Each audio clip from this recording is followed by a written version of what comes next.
नमस्कार दोस्तों। गुरु पूर्णिमा के अवसर पर किसी उपयुक्त व्यक्ति से जो शिक्षा के क्षेत्र में समर्पित हो और लगातार काम कर रहा हो और शिक्षा को लेकर उसकी चिंता हो, ऐसे व्यक्ति से बात करना हमें लगता है कि सबसे सार्थक बातचीत हो सकती थी। हमारे बीच में जवाहर सुरसेठी साहब हैं, जो लगातार शिक्षा के क्षेत्र में काम कर रहे हैं। शिक्षा में क्या नवाचार हो, शिक्षा में किस तरह की तब्दीली हो, नई शिक्षा नीति आई है, पर उसको लेकर भी बहुत सारे सवाल हैं। असर की रिपोर्ट आती है और वो कहती है कि बच्चे जो हैं, जो 5वीं पास बच्चे हैं, उनमें दूसरी तक का स्किल है। जो बच्चे पढ़ लिए हैं उसमें से बहुत सारे बच्चे केवल नौकरी करने लायक पड़े हुए हैं। तो लेकर शिक्षा को लेकर बहुत तरह के सवाल हैं और लगातार शिक्षा को लेकर बहुत सारी बातचीत होती है। तो हम चाहेंगे कि जवाहर सर से कि आप बताएं कि आप इसको किस तरह से देखते हैं। पहले तो जितने गुरु हैं सबको आज गुरु पूर्णिमा की बधाइयाँ। होता यह है कि हर गुरु पूर्णिमा में हमको शुभकामनाएं मिलती हैं, हम लेते हैं, खुश हो जाते हैं और फिर साल भर वही ढर्रे पे चलता है जिस हिसाब से सालों से चलता है।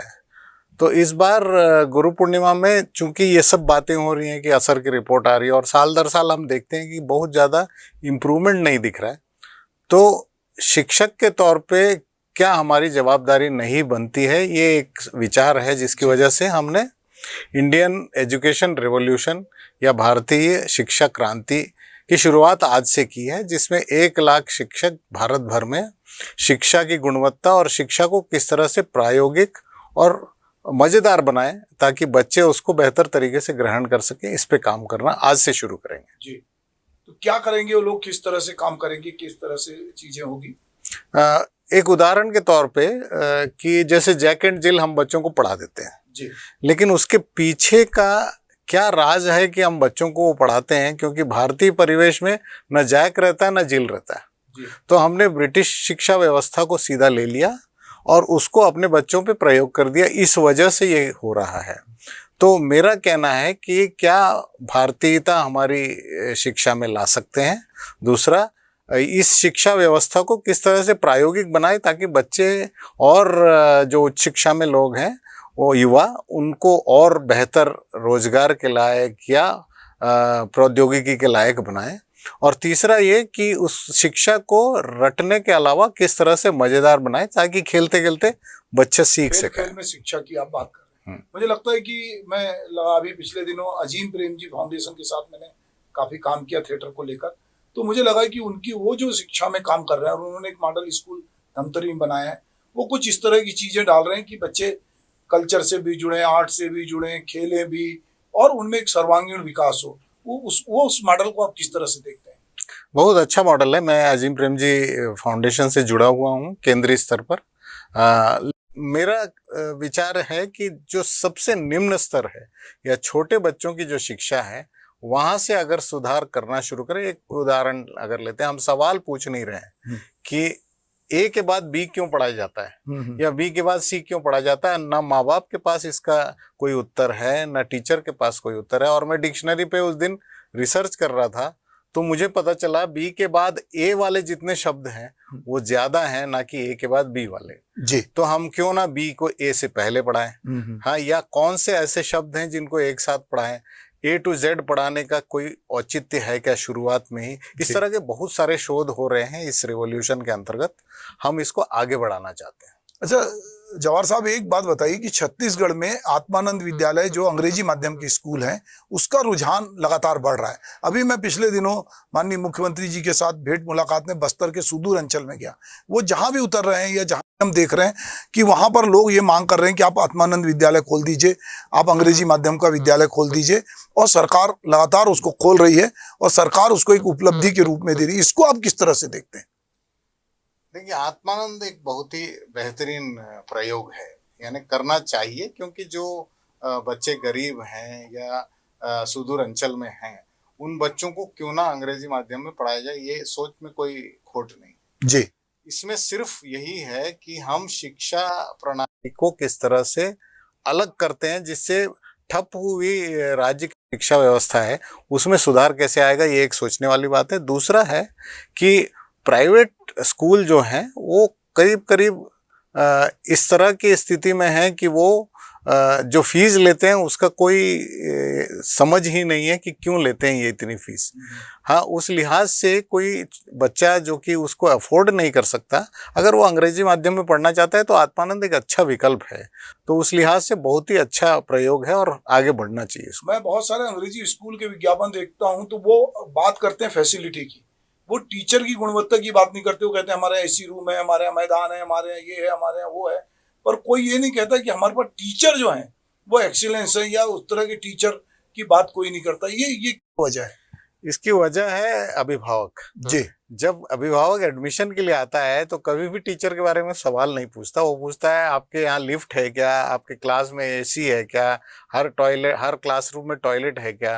हाँ, इस तरह की बातें करते हैं और जो मार्केट की मांग होती है स्कूल उस हिसाब से विज्ञापन देता है, ये मेरी समझ है। जी, दरअसल बात ये हो रही कि कई इस तरह का भी एक भ्रम भी है लोगों को कि भाषा जो है वो रोजगार दिलाती है। देखिए, पहले जो सारे लोग संस्कृत बोलते थे, भारत में संस्कृत खत्म हुई, फिर लोग मालूम अरबी फारसी बोलने लगे, फिर लोग हिंदी बोलने लगे, फिर लगा कि जब अंग्रेज आए तो ये अंग्रेजी जो राज सत्ता थी कि उसकी भाषा बोलेंगे तो रोजगार मिलेगा, और वो धीरे धीरे एक अभिजात भाषा हुई। अब जब बड़े पैमाने पे अंग्रेजी स्कूल खोल रहे हैं और वो हुनर के साथ नहीं जुड़े हैं, तो क्या केवल कोई भाषा आपको रोजगार की गारंटी देती है क्या? नहीं, मैं इसमें एक अलग विचार रखता हूँ कि जिस भाषा में आप सोचते हैं जी, वो भाषा आपको रोजगार दे सकती है या हुनर दे सकती है। जो जी। आपने कोई भी भाषा जबरदस्ती सीख ली, मान लीजिए मैंने फ्रेंच सीख लिया, वो मुझे रोजगार नहीं देगी। मेरे दिमाग से जुड़ी हुई भाषा ही आपको हुनर या रोजगार दे सकती है। और ये इसके जितने उदाहरण ले लीजिए आप उतने कम है। जापान में कोई अंग्रेजी नहीं जानता, लेकिन बेहतरीन हुनर है उनके पास। तो ये जैसे ठीक है आप कह रहे हैं हुनर के साथ, मगर अभी हम देख रहे हैं कि कौशल विकास की बात तो हो रही है, पर उसको शिक्षा से या स्कूल से नहीं जोड़ा गया है। मतलब अभी पूरे पाठ्यक्रम में ऐसा कहीं नहीं दिख रहा है कि कोई हुनर सिखाने का कोई उपक्रम उसमें हो रहा हो। नहीं, राष्ट्रीय शिक्षा नीति जो है उसमें 6वीं से शुरू करने कहा गया है कि आप समानांतर एक शिक्षा व्यवस्था जिसमें कौशल उन्नयन हो, और जिसमें जैसे शाला त्यागी 9वीं के आसपास लड़के हो जाते हैं और 7वीं में लड़कियां हो जाती हैं जी। तो उस वक्त तक उनके पास ऐसे हुनर हो जिससे वो स्वरोजगार में जाएं या कुछ ऐसा कमाई कर सकें जो जिसकी हुनर उनके पास होने चाहिए। अभी रायपुर के एक स्कूल में, सरकारी स्कूल में 10वीं के एक बच्चे को 11वीं के बच्चों ने 4 बच्चों ने मार दिया, और हिंसा जो है बड़े पैमाने पे बच्चों में हो रही है। बच्चों के हाथ में मोबाइल है, बच्चे बहुत महत्वाकांक्षी हो रहे हैं, नशे की में डूब रहे हैं। ये जो कुछ घटनाएं हो रही है आसपास, खास करके बच्चों के साथ, उसको आप किस तरह से देखते हैं? इसमें 3 भाग हैं। पहला भाग है माँ बाप का रोल, कि उनके पास बच्चों के लिए समय कम होने की वजह से बच्चों का पालन पोषण जिस तरह से होना चाहिए वो पूरा स्कूल के भरोसे हो गया, यानी 8 घंटे के भरोसे, बाकी 16 घंटे भगवान भरोसे हैं जी। दूसरा भाग है टीचर। टीचर को ये रोजगार सबसे कमजोर लगता है, यानी कहीं नहीं मिला तो मैं टीचर बन जाऊं, या मेरे समय के अनुसार इसका काम है इसलिए मैं बनूं। उनको कोई इच्छा नहीं है कि अब बच्चों को पढ़ाएं, इस वजह से उसमें भावनाएं नहीं आती, और भावनाएं नहीं हो तो शिक्षा नहीं होती। इस वजह से बच्चों में जो गुणवत्ता है वो शिक्षक की कमी की वजह से वो 8 घंटे थोड़ा इफेक्टेड है।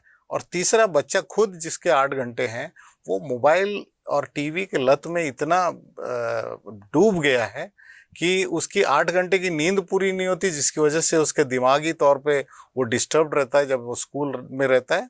दूसरा है कि जो गेम्स वो खेलता है, जो कि बैन हो चुकी है लेकिन फिर भी बच्चे खेलते हैं, वो उनको वायलेंस सिखाती हैं या एग्रेशन सिखाती हैं। और तीसरा है कि इस पर्टिकुलर केस में चूंकि उस लड़के ने जवाब नहीं दिया जो सवाल उन्होंने पूछा, तो उनका ईगो हर्ट हुआ, और ईगो हर्ट की वजह से उन्होंने उसको मार दिया। इस कदर हमने पश्चिमी देशों में देखा था कि बंदूक निकाल के मार देते हैं, लेकिन भारत में इस तरह की चीजें होनी नहीं चाहिए। जी। तो दोस्तों, गुरु पूर्णिमा है और कहता है कि गुरु गोविंद दोऊ खड़े काके लागू पाए, बलिहारी गुरु आपकी जिन गोविंद दियो बताए।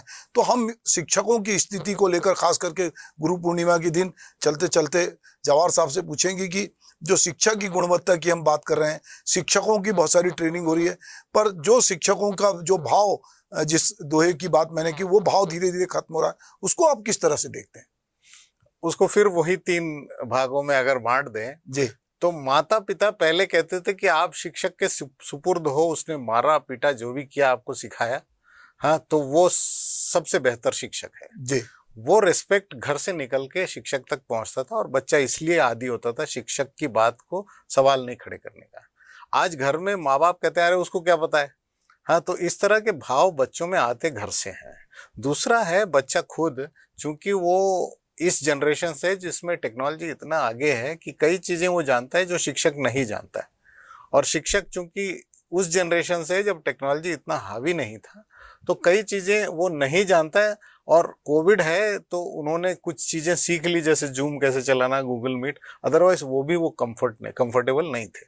तो इस टेक्नोलॉजी की वजह से बच्चे को लगता है कि मुझे सब कुछ हाथ में है, टीचर से क्या पूछूं, इस वजह से थोड़ा रिस्पेक्ट कम हुआ है। कहीं आपको ऐसा नहीं लगता कि ये जो कोरोना के काल में जो ऑनलाइन एजुकेशन हुआ और 2 साल बिना शिक्षक के बच्चों ने टेक्नोलॉजी के जरिए पढ़ना लिखना सीखा, इसने भी कोई रोल प्ले किया हो? मुझे लगता इसलिए नहीं है क्योंकि माँ बाप के साथ थे उस वक्त, यानी बाहर नहीं थे, घरों में बंद थे, तो इस वजह से इसका असर होना नहीं चाहिए। हाँ, ये है कि उनके आंखों पे जो असर हुआ या मानसिक स्थिति पे असर हुआ, क्योंकि दोस्त यार साथ में नहीं थे, कंधे पे किसके हाथ डालें, इस तरह की मानसिक स्थितियां थी, इस वजह से कुछ असर जरूर होगा, लेकिन टीचरों की स्थिति में जो बदलाव है वो इसकी वजह से नहीं होगा। तो दोस्तों, ये हमने आज गुरु पूर्णिमा पे डॉक्टर जवाहर सूरी सेठी से बातचीत की। मुझे लगता है कि आपको ये बातचीत, हमारी बातचीत जो है वो सार्थक लगी होगी। आप अपने विचार हमारे चैनल पर, हमारे YouTube चैनल पर, हमारे पोर्टल पर आप दे सकते हैं। हम चाहते हैं कि जो कुछ हो रहा है उससे बेहतर कैसे हो, और जो लोग इस दिशा में काम कर रहे हैं हम उनसे आपकी मुलाकात यूं ही कराते रहें। नमस्कार।